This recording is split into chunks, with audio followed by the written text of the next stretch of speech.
Irmãos, bom dia a todos. Nós estamos abrindo a nossa página, que bom que você está aqui, né? Eu já vou até pedir desculpas ao nosso irmão Tomar, que eu vou sair com os nossos jovens e adolescentes. Nós vamos tomar um café fora hoje e vamos sair distribuindo folhetos aí no nosso bairro, né? Então o pastor não vai estar aqui hoje. Mesmo assim, o Tomar tem condições de assumir o nosso trabalho aqui. Hoje à noite nós vamos dar alguns avisos também, que com certeza vai ser de grande importância para a igreja. Temos um retiro dos nossos adolescentes e pré-adolescentes, nós estamos programando. Tudo isso na pandemia vai ser uma grande bênção. Vamos estar colocando no grupo da igreja, para que realmente nossos filhos cresçam na igreja e tenham prazer de estar na casa do Senhor, né? Mais uma vez, deixando bem claro, nossa igreja não parou, né? Nossa igreja está em plena atividade. Ontem teve um amigo nosso de São Paulo, e eu trouxe aqui na igreja, no nosso templo. Ele até falou uma coisa muito engraçada. Engraçado, na pandemia vocês não pararam. Vocês continuaram com reformas, fazendo muitas coisas, né?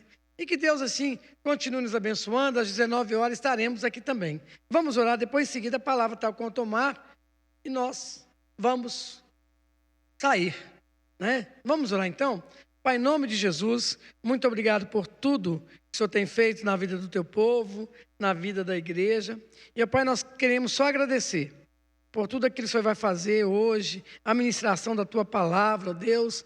Sabemos que nós vamos sair com certeza diferentes com aquilo que nós pensamos, porque a tua palavra aponta onde nós precisamos mudar. E, Pai, nós só temos que agradecer ao Senhor. Obrigado, Deus, pela nossa saúde. Obrigado também porque o Senhor nos tem guardado num momento tão difícil que nós estamos passando aqui no nosso país. Ó Deus, muito obrigado por tudo. E é no nome de Jesus que nós oramos. Amém. Irmão Tomar, você está com a palavra, querido? Ok? E vocês? Vamos, Arthur?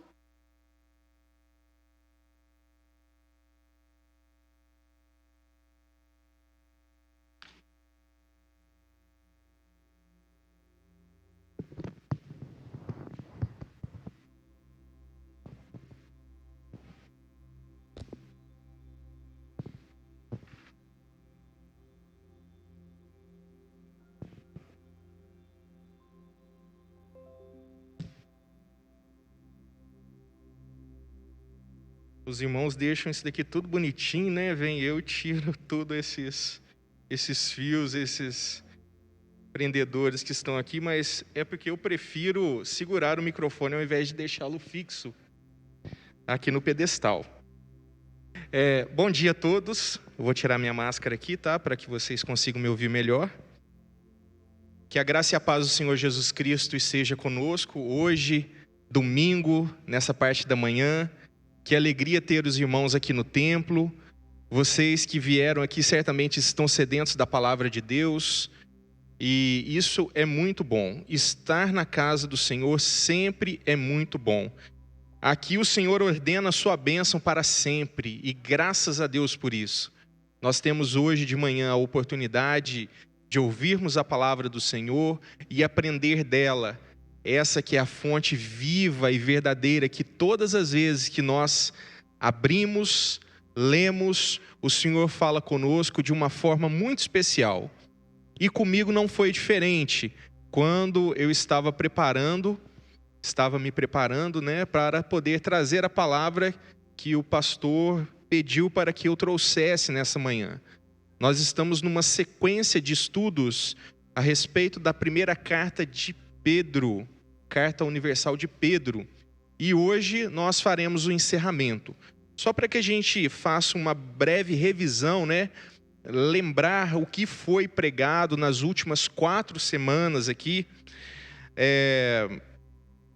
Nós tivemos aqui alguns tópicos que foram abordados, né? Nos 4 domingos passados, referentes à carta de Pedro.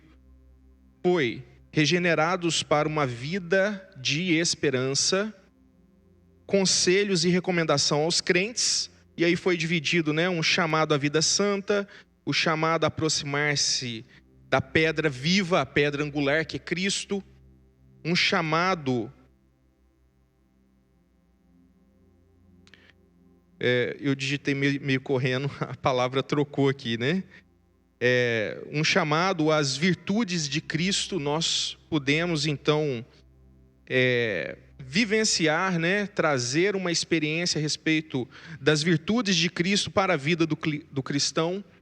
Nós fomos exortados a uma vida exemplar, ou seja, o crente vivendo como servo de Deus, o crente vivendo como servo na sua família, o crente vivendo como servo na sua conduta diária com seus semelhantes, com seus irmãos, e também praticando o sofrimento com Cristo, né, que foi finalizado no capítulo 4, o último capítulo que nós vimos aqui na Escola Bíblica Dominical. Então, no capítulo 5, que é o que está proposto para hoje, né, para a gente conversar aqui nessa escola bíblica, eu estava até conversando com o pastor antes, né, de iniciar a transmissão, antes de iniciar a nossa reunião, que esse formato que nós estamos aqui hoje, ele não é um formato mais adequado para a escola bíblica, porque fica parecendo uma pregação, né? Uma pregação, ela tem um caráter mais solene, ela tem um caráter onde as pessoas apenas ouvem e não interagem com aquele que está pregando, aquele que está falando. Ao contrário da escola bíblica dominical, se nós nos propusemos a estar numa escola bíblica dominical, teoricamente existe professor e aluno, e não um pregador e o crente fiel que está no banco, e sim pessoas que interagindo conseguem um aproveitamento melhor daquilo que a palavra do Senhor diz, ou seja, estaremos aqui realmente para estudar a palavra de Deus. Então, a gente ainda está discutindo, né, conversando, como que a gente vai fazer, se a gente vai alterar o layout, se a gente vai ocupar a sala que foi recentemente construída, vamos dizer assim, né, inaugurada, respeitando, né, todo o protocolo de vigilância sanitária.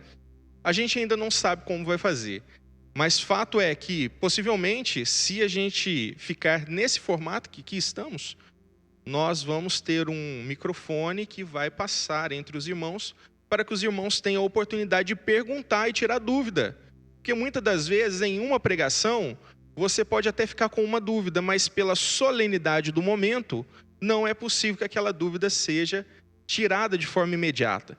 Então, escola bíblica não se propõe a isso. Se propõe a realmente estar com os irmãos, conversar, e aí sim, através de um diálogo franco, aberto, a gente possa gerar um conhecimento.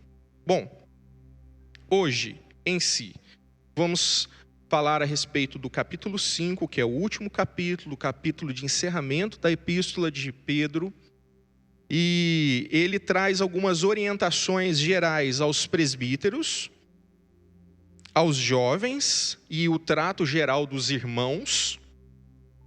As provações e sofrimento têm origem em alguém ou em algum ser, e a gente vai ver que ele revela isso, e as recomendações finais e o encorajamento final na perseverança da fé. Dito isso, então, eu convido os irmãos a abrirem as suas Bíblias aí na carta de 1 Pedro, capítulo 5. Nós vamos fazer a leitura dos primeiros 4 versículos.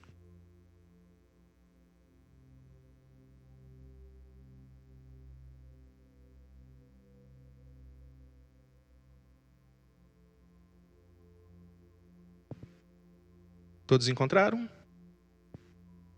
Diz assim a palavra do Senhor: Rogo, pois, aos presbíteros que há entre vós, eu, presbítero como eles, e testemunha do sofrimento de Cristo, e ainda coparticipantes da glória que há de ser revelada.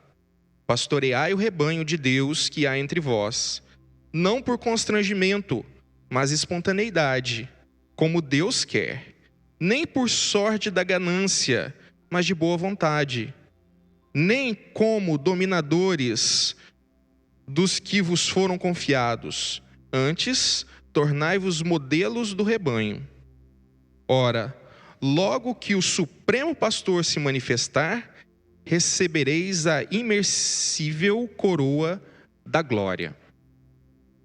Essa minha tradução, às vezes, tem algumas palavras que são um pouco difíceis de compreender, né? Eu confesso também que tive que recorrer ao dicionário para poder entender algumas palavras que aqui estão. Bem, Pedro ele inicia esse capítulo, que na verdade é um parágrafo, essa divisão, né, da carta em capítulos e versículos, ela aconteceu muito tempo depois, né? Ela originalmente não havia essa divisão de versículos e capítulos. Eram parágrafos. Era como se eu estivesse escrevendo uma carta e essa carta fosse dividida em parágrafos e não em capítulos. Então, olha só. Assim como ele estava escrevendo, né, no final do capítulo 4, que é um parágrafo, ele estava falando sobre o sofrimento de Cristo e o privilégio glorioso de sofrermos com Cristo. Então, ele inicia a sua próxima narrativa, o seu próximo parágrafo, dizendo: rogo, pois. Esse pois é uma conjunção conclusiva. Ele conecta essas duas orações. Ele conecta, então, o final do capítulo 4, que é o parágrafo anterior, com o que ele vai dizer. Então, a recomendação que está sendo feita, neste momento, é aos presbíteros. Então, ele fala: olha, presbíteros, agora, com relação àquele sofrimento que eu havia falado no parágrafo anterior, façam isso, façam dessa forma, sejam assim. Pedro, ele começa esse parágrafo, começa esse versículo com uma humildade, com uma empatia com aquele público que ele está destinando esse parágrafo. Olha só, que interessante. Rogo, pois, aos presbíteros que há entre vós. Eu, presbítero, como vocês. Então, ele está dizendo: olha, eu estou falando a esse público, aos presbíteros, eu também sou um presbítero, então isso também serve para mim. É claro que Pedro, né, juntamente com Paulo, sendo para mim os dois maiores homens do Novo Testamento, depois de Cristo, é claro, eles tiveram grandes produções literárias, tiveram um ministério extremamente influente, padeceram penas horríveis por testemunhar da sua fé até as últimas consequências. Ele, Pedro, o grande apóstolo, estando em uma posição de liderança da igreja, tanto local quanto as demais igrejas que estavam na dispersão, ele se coloca na condição de presbítero. Essa palavra presbítero, ela significa uma pessoa idosa, uma pessoa experiente, um ancião. O presbítero é como se fosse uma classe de pessoas experientes que lideravam a igreja local. Então, todo apóstolo era um presbítero. Todo pastor era um presbítero. O presbítero era aquele que tinha uma experiência, uma vivência com Deus, com Cristo, e essa experiência fazia com que ele se tornasse um líder da sua comunidade. O presbítero, então, ele se coloca no lugar de um administrador, de alguém que toma conta da igreja, de alguém que cuida das ovelhas, alguém que cuida do rebanho de Deus. Pois bem, ele, Pedro, se coloca nessa condição de presbítero, porém, ele não deixa de invocar a autoridade que ele tem para falar. Na próxima parte do versículo, ele fala: e testemunha dos sofrimentos de Cristo. Era uma condição de apostolado. Tipo assim, ele estava falando em outras palavras: olha, gente, eu sei o que eu estou falando. Então, olha só, eu sou como vocês, eu sou presbítero como vocês, eu sou líder como vocês. Então, presta atenção no que eu estou falando. Observe o que eu estou falando.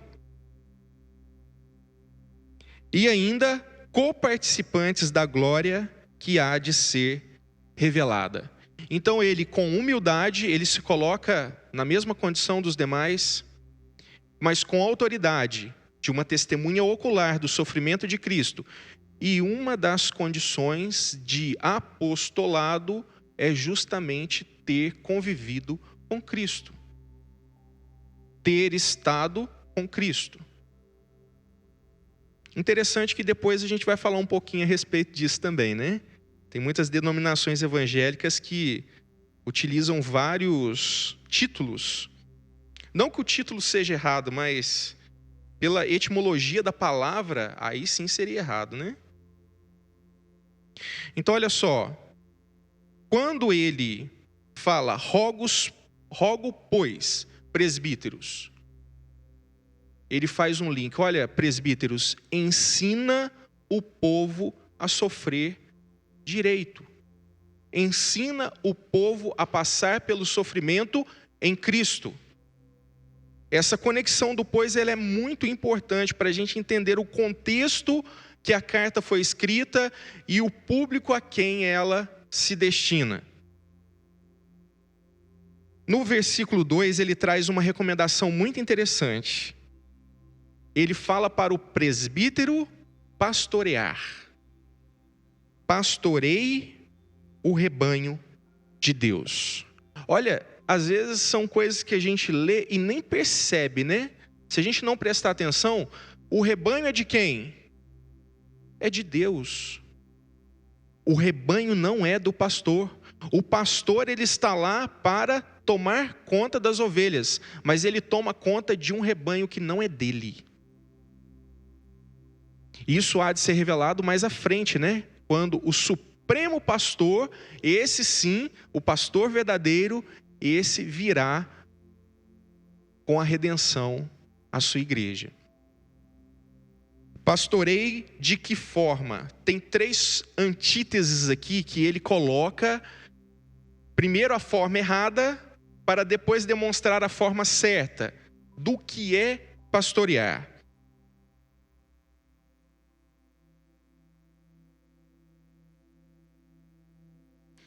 Primeira delas, não por constrangimento, mas espontaneamente.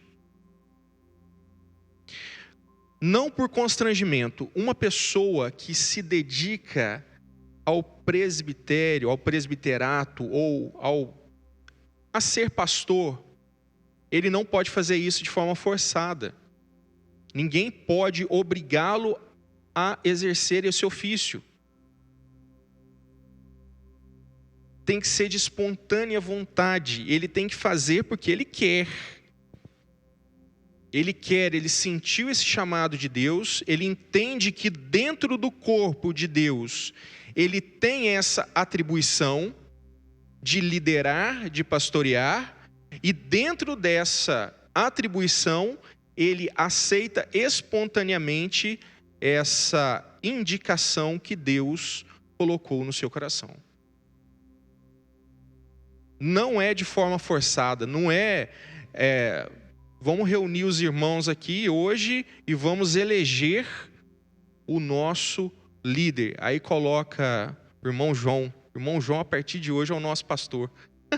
Aí ele fala, mas eu não quero. Como diz no jargão militar, que onça, né? Que onça isso. Mas olha só, o pastor não é assim. O pastor, ele precisa colocar o seu ministério de forma espontânea. Ele precisa aceitar de boa vontade. Falando a respeito de boa vontade, o próximo fala assim, a próxima antítese, né? Nem por sórdida ganância, mas de boa vontade. Sórdida ganância. O que é isso? Teve uma época em que os presbíteros, eles começaram a se dedicar exclusivamente à pregação do evangelho. Aqueles que se dedicavam exclusivamente a essa pregação, eles deixavam o seu trabalho secular, muitos deles pescadores, tecelões, enfim, agricultores, eles se dedicavam exclusivamente ao ensino da palavra de Deus. Esses presbíteros começaram a ser chamados pastores. Esses que se dedicavam com uma maior exclusividade à pregação da palavra, ao ensino da palavra. Nós como batistas, a gente tem um pequeno problema para conseguir entender isso. Porque nós não temos no rol de oficiais da igreja a figura do presbítero. Mas hoje, essa palavra presbítero, para a nossa realidade como batista, pode ser perfeitamente entendida como pastor da igreja e liderança. Liderança da igreja, liderança apontada pelo pastor da igreja. Esses seriam os oficiais, seriam os presbíteros. Seria aquela pessoa que tem uma atribuição também de cuidar das ovelhas. Olha que interessante. Não traz apenas ao pastor, presidente, na nossa realidade hoje, né? Essa atribuição de cuidar das ovelhas não é única e exclusivamente do pastor da igreja. Também da liderança. Se você tem um chamado de liderança, se você foi escolhido como liderança, se você de boa fé aceitou, você também pode ser considerado como um presbítero aos olhos da palavra de Deus, aos olhos no entendimento que Pedro nos traz aqui nesse momento, como líderes, como liderança. Entretanto, nós temos um oficial que é o pastor da igreja, e ele é digno de receber os seus honorários por isso. Ainda mais, salvo engano, foi Paulo escrevendo a Timóteo, acho que 1 Timóteo, deixa eu ver se eu coloquei essa citação aqui. Eu só coloquei 1 Timóteo aqui. Diz que eles são dignos de dobrados honorários. Olha que interessante, né? Se fosse traduzir em outra linguagem, a gente falaria assim que o professor de escola bíblica ou o pastor que se dedica a ensinar, ele é digno de dobrados honorários. Mas como a gente está lidando com pessoas são pecadoras. Quando alguns viram que dentre a piedade da palavra de Deus, dentro do evangelho, era possível ganhar um dinheirinho. Às vezes o camarada estava lá, né? Naquela época de Cristo, estava passando por uma crise. Ele se aventurava a querer ser pastor. Isso não deve ser assim. Não por sórdida ganância. Não é para ganhar dinheiro. Não é para ser rico. O pastor não é para receber um salário extremamente exorbitante. Tem que sim receber um salário que seja digno. Assim como Paulo recomenda. Que ele é digno de receber dobrados honorários. E nós precisamos honrar os nossos pastores por isso. De uma forma geral e também de uma forma local. Ser pastor não é fácil, é muito difícil. Muito difícil. Pastor da nossa igreja é pastor como nós, é homem como nós, sujeito às mesmas paixões, às mesmas falhas, às mesmas vaidades, e nós como ovelhas temos que dar o suporte ao nosso pastor, dando suporte, né, suportando de várias formas, uma delas orando, outra encorajando, outra visitando. Mas pastor precisa receber visita? É claro, o pastor é ovelha como nós. Pastor é ovelha como nós e precisa do nosso cuidado também.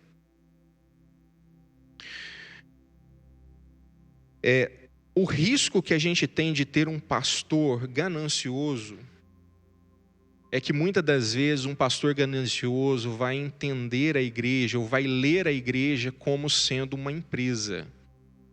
As empresas existem para dar lucro. Não existe empresa que não existe para dar lucro. até mesmo empresas ou universidades, né, ou ONGs, organizações não governamentais, sem fins lucrativos, vamos dizer assim, né, até elas visam lucro, sim. Visam, sim. Universidades que têm esse título, né, de uma fundação com fins não lucrativos, teoricamente ela não pode cobrar uma mensalidade que vise lucro, mas não é isso que a gente vê na prática. Na prática não é isso. Existem fundações de ensino superior que têm como objetivo apenas formar cidadãos, não é o lucro, mas a gente não vê isso. A gente vê uma mensalidade bem da carinha, né? Para poder formar um filho ou se formar no ensino superior. O problema da gente ter um pastor com essa visão empresarial é que as decisões, ou a liderança da igreja vai tomar decisões apenas com base no lucro. O reino de Deus não funciona assim. É claro que a gente tem que ter zelo e cuidado. A liderança da igreja tem que ter zelo e cuidado para com o dízimo, aquilo que foi aquilo que for depositado no gasofilácio como oferta. A gestão desse dinheiro é algo de muita responsabilidade. Algo de muita responsabilidade e com certeza Deus cobra. Deus cobra da liderança, né? E eu, me deparando com esse estudo aqui, eu tomei um baita de um puxão de orelha, né? Porque realmente nós temos que ser zelosos, criteriosos com os gastos da igreja. Nós não podemos tomar decisões baseadas no lucro, mas nós temos que ter o mínimo de organização no sentido de entrada e saída. Eu não posso gastar como igreja mais do que eu recebo, mais do que a receita. Nesse sentido, sim, pode até se assemelhar a uma empresa, mas igreja não é para dar lucro. Muitas das vezes a gente vai investir, vai tomar uma decisão. Vou investir no missionário ribeirinho lá na Amazônia. Mas peraí, aquela comunidade ribeirinha tem 100 pessoas. Quando tem 100 pessoas, né? Às vezes nem tem isso. Tem 20 pessoas, 3 famílias que moram naquela comunidade ribeirinha. Eu vou investir no missionário para ir lá? Uma decisão baseada no lucro apenas não enviaria o missionário para lá. Não patrocinaria esse missionário. Esse missionário também pode ser chamado de presbítero. Não enviaria esse missionário para lá. Mas não é assim que funciona no reino de Deus. Não é assim que, aliás, não é assim que deve funcionar no reino de Deus, né? Infelizmente, muitas igrejas, elas se perderam pelo caminho e a gente tem visto aí que aquelas mais midiáticas, elas entraram nesse engano, né? Muito bem. Vou falar um pouquinho a respeito, então, dos presbíteros. Como que surgiu esse presbiterato? Na verdade, ao certo, ninguém sabe. Tem algumas dicas, algumas sugestões. A palavra de Deus deixa nas entrelinhas. O diaconato é mais fácil da gente entender, né? Quando os apóstolos, lá em Atos, né, estavam tentando pregar a palavra de Deus, e eles tinham que cuidar de questões sociais, né? Distribuir as cestas básicas para as viúvas, né? O alimento, partir do pão para as viúvas. Estava tomando muito tempo deles. Aí o que eles fizeram? Se reuniram e falaram: olha, a gente vai ter que eleger homens de boa fé, homens íntegros, honestos, para poder fazer esse serviço, que é importante. Mas nós, como pregadores da palavra, temos que nos ater à pregação da palavra. A gente não pode ficar simplesmente parado no tempo por conta dessa importante missão, que é a distribuição às viúvas, mas para o evangelho crescer, a pregação tem que ser feita.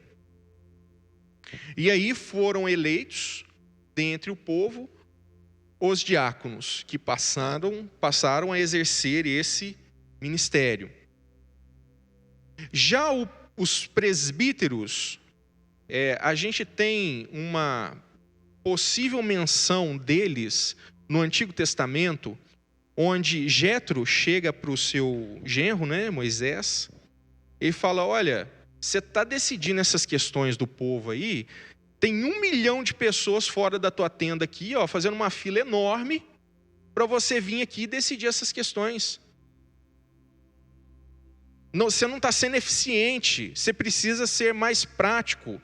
Imagina você receber esse povo todo para ficar falando a respeito de divisão de galinha, de não sei o quê. Olha, elege um pessoal aí para poder cuidar dessas questões. Foi quando aconteceu, né, a eleição de 70 anciãos. Lembra que a palavra presbítero significa alguém de idade avançada e que viveu com Cristo, né? Que conviveu com Cristo, tem uma vivência com Cristo. Então, naquela época foram escolhidos 70, que foi chamado Sinédrio. O Sinédrio, ele foi representado numa menor parte nas sinagogas, lembrando que naquela época os cristãos estavam congregando muitas das vezes em sinagogas, os primeiros cristãos congregando em sinagogas, e aquele modelo existente, ele permaneceu. Não se constrói algo do nada, sempre se constrói com base naquilo que já existe. O modelo existente possivelmente foi adotado na Igreja de Cristo e se manteve com o passar dos anos. E foi inclusive aprovado pelos apóstolos. Porque a gente vê lá em, se eu não me engano, Atos 15, onde teve um problema lá na igreja, né, a respeito da circuncisão. Olha, a gente vai aceitar aqui na nossa igreja apenas convertidos do judaísmo, a gente vai aceitar aqueles que são de fora do judaísmo, eles vão ter que circuncidar ou não, o que a gente vai fazer? Aí o que aconteceu? Os apóstolos e os presbíteros, aí vem a palavra presbítero no Novo Testamento.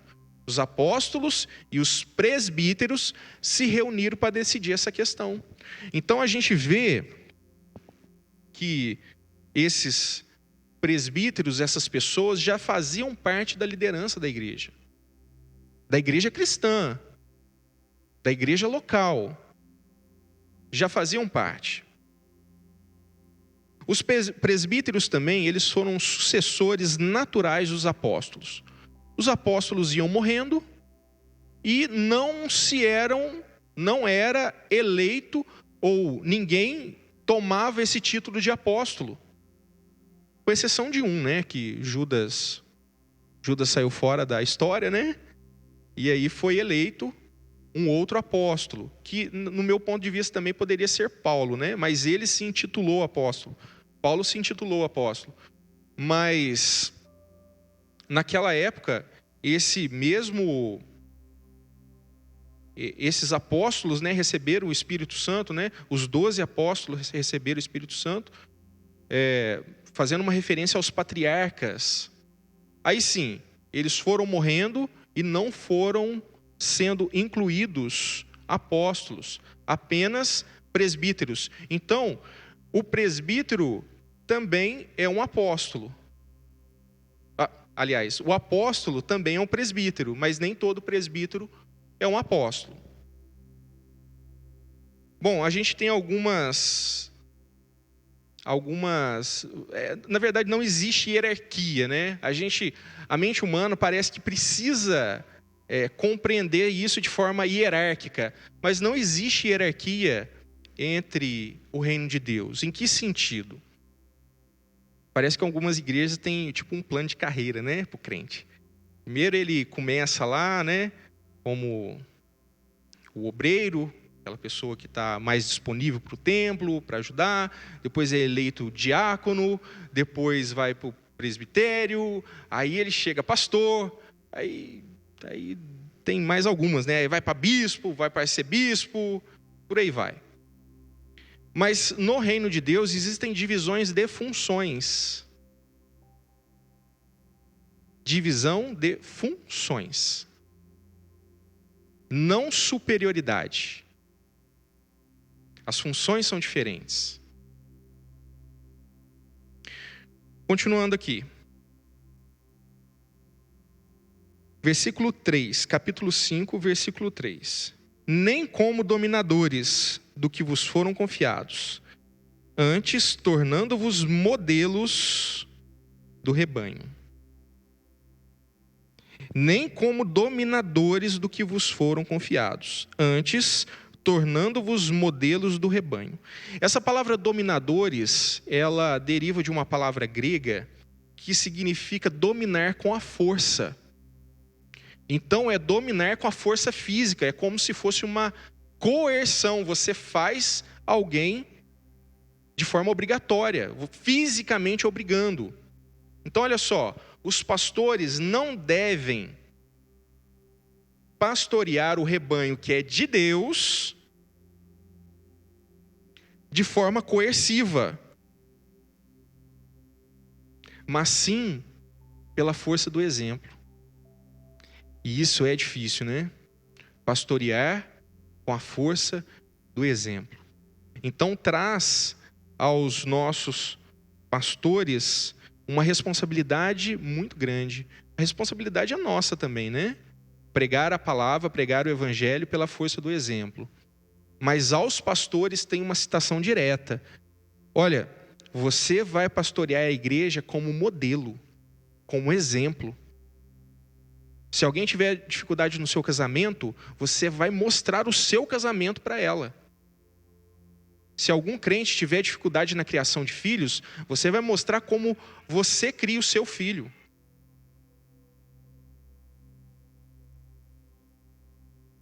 Essa palavra dominador significa senhor da igreja ou dono da igreja. Então o nosso presbítero, o nosso pastor, ele não deve se apoderar da igreja achando que a igreja é dele e que o rebanho é dele. Não, ele tem que chegar à igreja, chegar a Deus e prestar contas a Deus de forma única.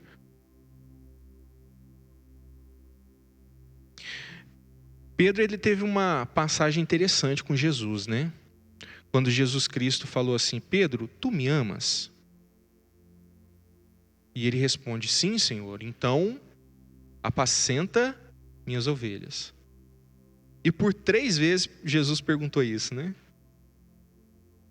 Pedro, ele escrevendo aqui aos demais presbíteros, ele tenta passar a esses presbíteros a importância que tem o pastor da igreja.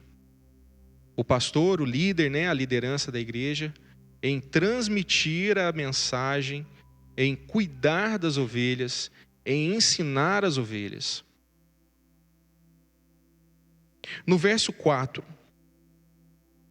Ora, logo que o supremo pastor se manifestar, recebereis a imarcessível coroa da glória. Olha que palavra diferente, né? Imarcessível. Talvez em algumas traduções esteja incorruptível, né? Tem alguma outra versão que tem outra tradução dessa palavra aqui? Não, coroa de glória sim, mas antes dessa expressão coroa, imperecível. Legal. Imperecível, acho que fica mais fácil explicar com essa palavra. Imperecível. O que é uma coisa perecível? Uma coisa que com o tempo ela estraga. E é justamente isso. Olha, as coroas eram feitas de... Deixa eu ver se eu coloquei aqui o nome da planta. Tá de cá. Era feito de louro. Então, os atletas olímpicos, né, claro que guardadas as devidas proporções, né, os atletas recebiam uma coroa, aqueles que se destacavam. Essa coroa era feita de um material que tinha data de validade. Então, qual que é o entendimento que a gente pode tirar disso daqui? Como aquela planta murchava e a coroa perdia a sua glória, o seu esplendor, a sua beleza. Ele está dizendo, olha, logo que o Supremo Pastor se manifestar, recebereis a imarcessível coroa de glória. Ou seja, imarcessível significa aquela que não tem validade, ou aquela que não vai murchar, ou que não vai perder o seu brilho, ou que não vai perder a sua beleza. Olha que interessante. No meu ponto de vista, o que dá para depreender desse texto, o pastor vai ter um galardão diferente. O galardão que o pastor, que o presbítero vai ter, é um galardão diferente, é uma coroa imarcessível. Como vai ser essa coroa? Não sei. Eu só sei que é algo que vai diferenciar o pastor. Algo que vai diferenciar o pastor. E ele sim receberá essa coroa imarcessível.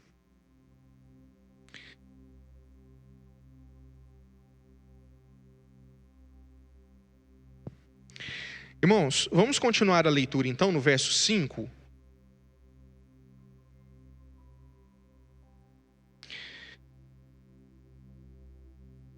Rogo-vos igualmente aos jovens, sede submissos aos que são mais velhos. Somente essa parte por enquanto. Rogo-vos aos que são mais jovens, sede submissos aos que são mais velhos. A gente tem um problema aqui, né? Esse problema ele não foi respondido com certeza por nenhuma denominação evangélica cristã, né? Nenhuma denominação cristã. Existem algumas interpretações possíveis desse texto. A interpretação que eu julgo mais pertinente é que esses jovens, essa palavra jovem, simboliza a própria igreja. A igreja que, àquela época, recém-convertida, iniciando os primeiros passos com Cristo. E essa palavra aqui, aos mais velhos, é justamente os presbíteros. É como se Pedro estivesse falando para a igreja. Agora ele já não está falando com os presbíteros mais, agora ele está falando de forma geral. Ele está chamando a igreja de jovens. Olha, vocês que são jovens, vocês que estão aprendendo, vocês que estão iniciando, porque o ancião, o presbítero, aquele que tem mais idade, um dia foi jovem. Olha, vocês que estão nesse processo de juventude para se tornarem presbíteros, mais velhos em idade, vocês que estão nesse processo, sejam submissos aos mais velhos. Isso é uma lei de Deus, né? Parece que desde o início, quando nós temos aquele mandamento de honrar pai e mãe, né? Os mais jovens, que é o filho, deve honrar o mais velho, pai e mãe. E aqui ele deixa isso muito claro. Olha, vocês que são jovens, sede submissos aos que são mais velhos. Mas por quê? O jovem não tem nada de bom? Não se trata disso. Significa que aqueles que são mais experientes, eles têm uma maior vivência, e nessa vivência, possivelmente já passou por situações parecidas que os jovens estão passando, e sabem como sair daquela situação. Lembrando que o contexto, né, alinhavando ao capítulo anterior, era um contexto de perseguição, era um contexto de sofrimento. Então, olha só, jovens, igreja, vocês que estão sofrendo agora, olha para os mais velhos. Sigam o que os mais velhos estão dizendo para você fazer. Não porque você não possa gerir a sua vida, mas porque eles já têm experiência de como passar por aquilo que você está passando agora. E ele continua. No trato uns com os outros. Aí é entre as ovelhas, né? Entre a igreja. Olha, no trato um com os outros, cingivos de toda a humildade, porque Deus resiste ao soberbo, contudo, aos humildes concede graça. Olha que interessante, né? A palavra de Deus diz que a gente tem que tratar o nosso semelhante como se fosse superior a nós mesmos. Tratar o semelhante como se superior fosse. Que coisa boa que seria, né? A igreja seria muito plena, seria muito perfeita, seria muito maravilhosa. Não teria arrogância, não teria prepotência, não teria aquele irmão que se sente superior ao outro. E na lida diária, ele aconselha, cingivos, ou seja, você tem que vestir a humildade para poder tratar com o seu semelhante. Então, quando for conversar, quando for tratar de qualquer questão com alguém, não tenha olhar altivo, olhar de superioridade. Pelo contrário, a gente tem que considerar os outros superiores a nós mesmos. E ele continua, né? Ele fala a respeito... na verdade, ele faz até uma citação de Provérbios, né? Provérbios 3, 34. Tem como projetar, por favor? Provérbios 3, 34. Ele traz uma citação direta de Provérbios sobre o próprio Deus. O que Deus faz com o soberbo? Diz assim...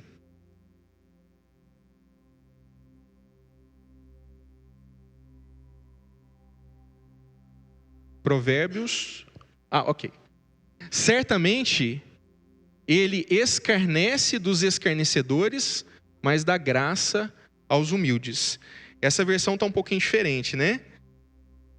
Mas ele resiste ao soberbo e concede graça aos humildes. Então, Pedro, ele faz essa citação de Provérbios aqui. Versículo 6. Humilhai-vos, portanto...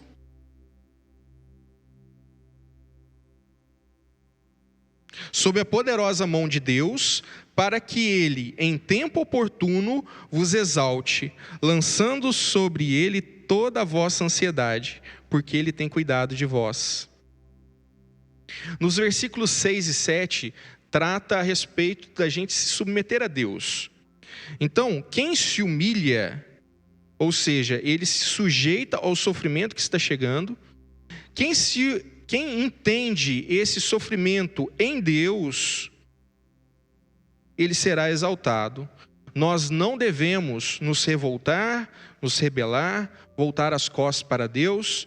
Nós não devemos ser como capim, como palha, que vem o vento e logo está dispersado.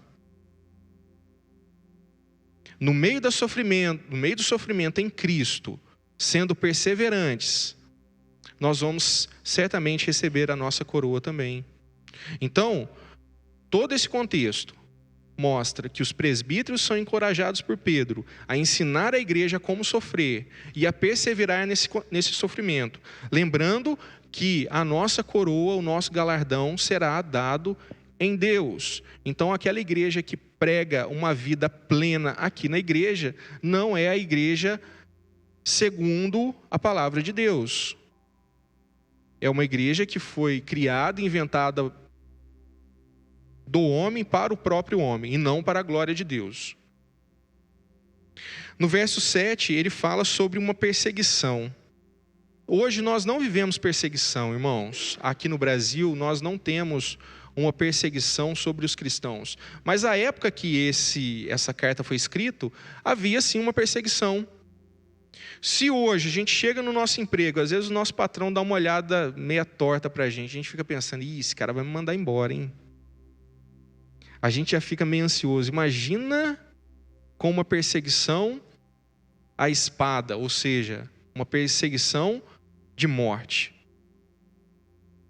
A ansiedade poderia tomar conta, mas ele orienta que os cristãos devem lançar essa ansiedade sobre Cristo, o autor e o consumador da nossa fé.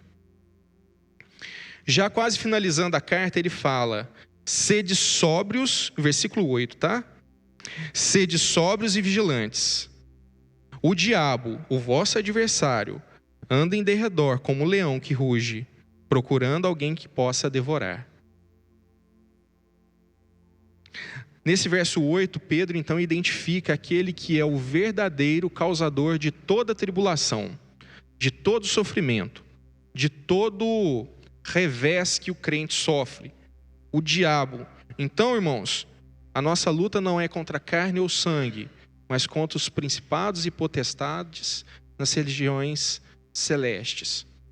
Queridos, se a nossa luta não é contra carne ou sangue, a nossa luta, ou a luta daqueles cristãos naquela época, não era contra o imperador romano, não era contra os oficiais romanos, não era contra os líderes religiosos judaicos à época, mas contra o nosso adversário.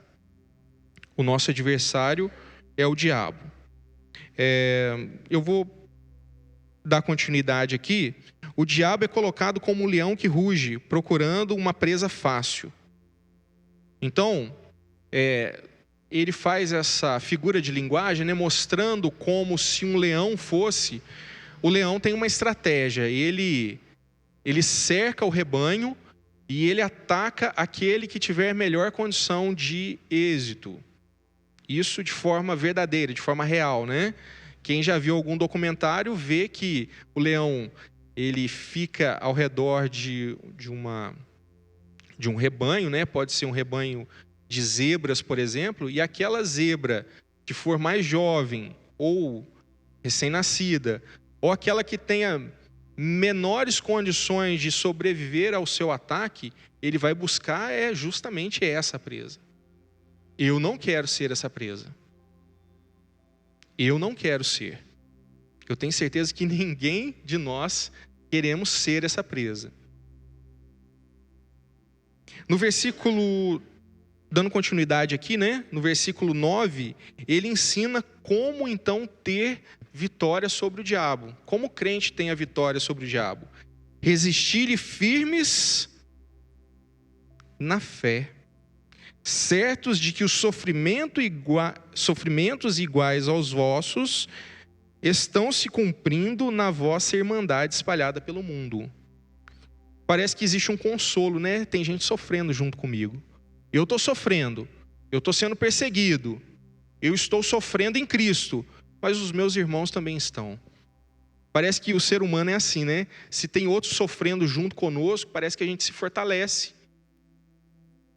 Diferente pensar dessa forma, né? Se tem outros sofrendo junto, e aqui lembrando que essa carta não era destinada a apenas uma igreja ou apenas a uma pessoa, mas sendo ela uma carta universal, era destinada a todos os crentes que estavam padecendo à época. Ora, o Deus de toda graça, em quem Cristo vos chamou à sua eterna glória, depois de terdes sofrido por um pouco, Ele mesmo vos há de aperfeiçoar, firmar, fortificar e fundamentar. Então, em outras palavras, o que ele está dizendo? Olha, você está sofrendo um pouco agora, mas esse sofrimento não se comparará à glória vindoura. Para que a gente sofre? Aqui está falando, para aperfeiçoar, firmar, fortificar e fundamentar a nossa fé.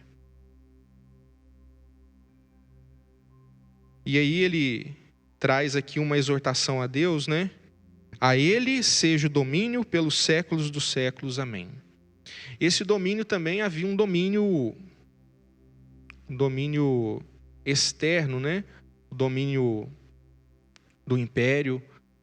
E aqui ele coloca justamente quem é o domínio. O domínio é do Senhor. A Ele quem? A Ele o próprio Cristo. Esse é o domínio. Nesses últimos versículos 12 e 13, né?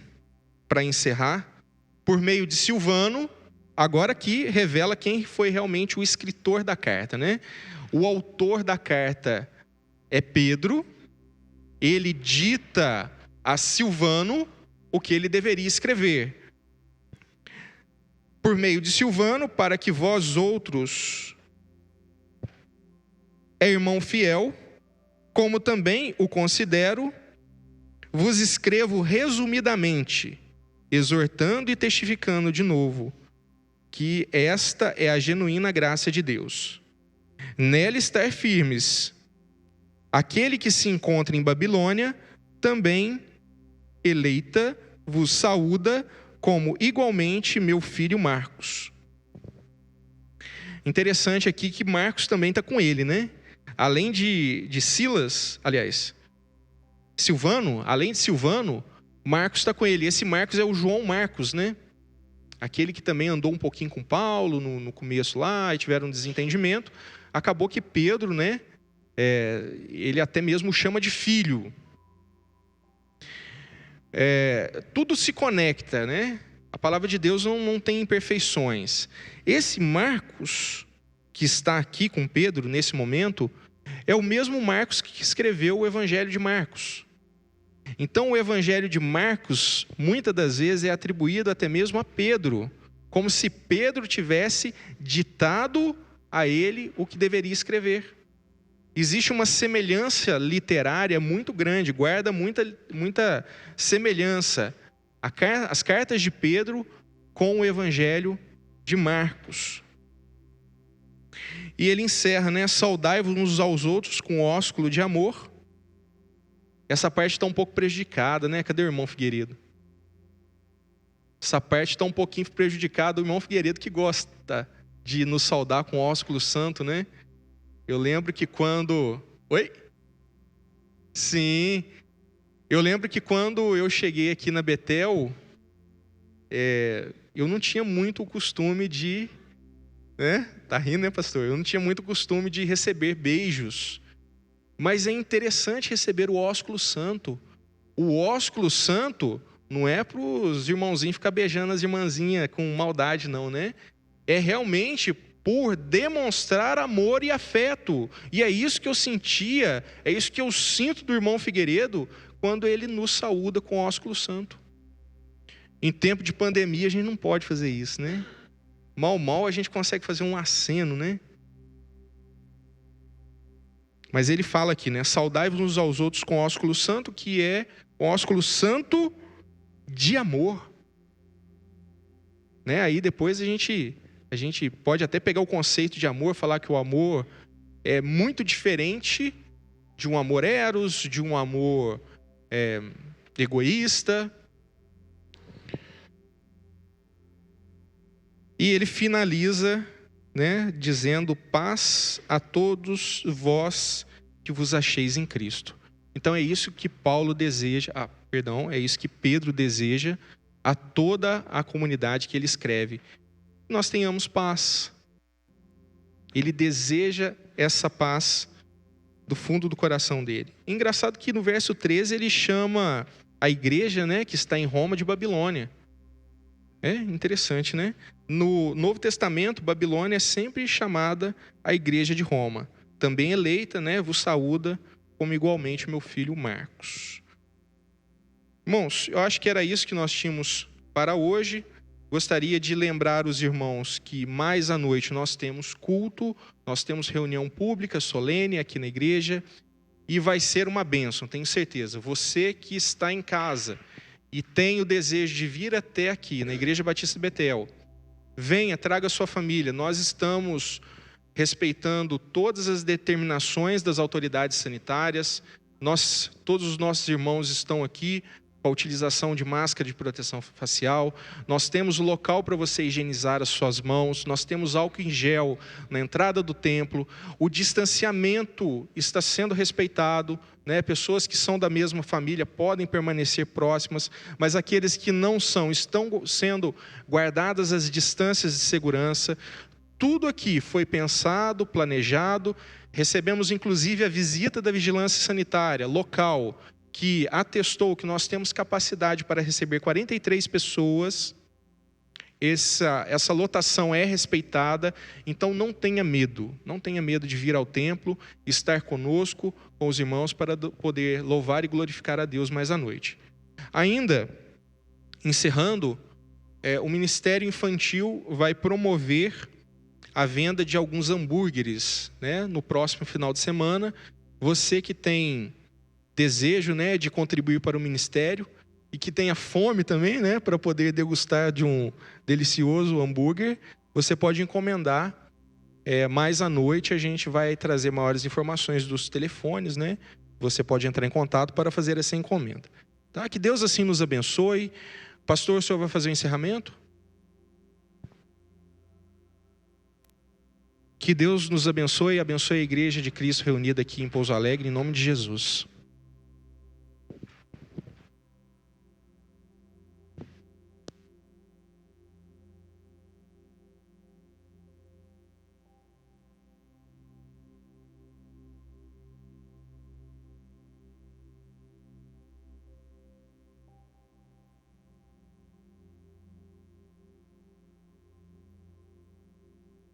Opa. Hoje nós saímos com os nossos rapazes e até tomamos um café juntos, né? Foi muito bom. Ali na padaria Sonho Meu, distribuímos folhetos. E quando eu cheguei para a igreja, tinha muito folheto desse, até escrito pelo pastor Naércio. Uma boa notícia para você. Só queria avisar para os irmãos que os folhetos já estão acabando. Esses rapazes valorosos, de um grande valor da nossa igreja, têm feito, né? 2 domingos nós já saímos, né? 2 domingos. Nós estamos fazendo esse trabalho de evangelismo, não, né? Nós estamos levando uma pequena palavra, né, do Senhor nas casas. E foi interessante que a gente sentou lá na padaria, tomamos o nosso lanche, conversamos muito e foi muito bom. Só lembrando, né, nós estamos preparando para o nosso departamento infantil, juntamente com a Carla e a Thalita, juntamente com a igreja, vamos dizer assim, né, um retiro para eles. Vai ser no sábado, né, Thalita? Sábado e no domingo. O Tomás não está sabendo disso, mas ele vai dar uma palestra sobre drogas. Tá? Você está sabendo disso já agora, mas tudo bem. É a sua área mesmo, né? E vai ser muito bom. Né? Vai ser muito bom ali. Né? Vai ser uma coisa muito interessante. Nós estamos precisando, né? Vamos precisar de gente para nos ajudar na cozinha. Né? Certo? Quer falar, Thalita? Na cozinha, para agilizar na piscina ali também, para cuidar desses meninos. Eles são muito preciosos para nós, né? Eu não gosto de falar é futuro da igreja, não. Aqui está a igreja de agora, né? Eles saíram com o pastor, todo mundo suado aí também, né? É sol quente, mas foi muito bom. Suco de laranja, alguns não gostaram, que era natural, mas fazer o quê, né, Raquel? Fazer o quê? Foi uma benção, né? E a gente está muito feliz por isso, né? Muito feliz mesmo com a igreja. Esperamos continuar o nosso trabalho, certo, rapazes? Estaremos juntos lá no retiro, fazendo a nossa bagunça. Tranquilo? Então vamos orar? Vamos. Que bom que você veio, né? E tenho certeza que 1 Pedro capítulo 5 foi de grande proveito para a igreja. Agradecemos o irmão Tomar e agradecemos a você que está na nossa página também, né? Que bom que você também está aqui na casa do Senhor. Vamos orar? Pai, em nome de Jesus, muito obrigado, Senhor, por tudo que o Senhor tem feito na nossa vida, na vida da igreja. Nós só temos que agradecer, porque o Senhor levantou pessoas para nos ajudarem nessa grande obra aqui no bairro Árvore Grande, Senhor. Ó Deus, muito obrigado pelo nosso evangelismo hoje, com os meninos. Foi tão bom, Senhor, estar com eles, ouvir o que eles pensam também da igreja. Pai, como isso foi bom. Saber o que eles pensam, o que a gente precisa melhorar, de acordo com a visão deles, que foi algo edificante para a minha vida hoje. Ó Deus, muito obrigado por tudo.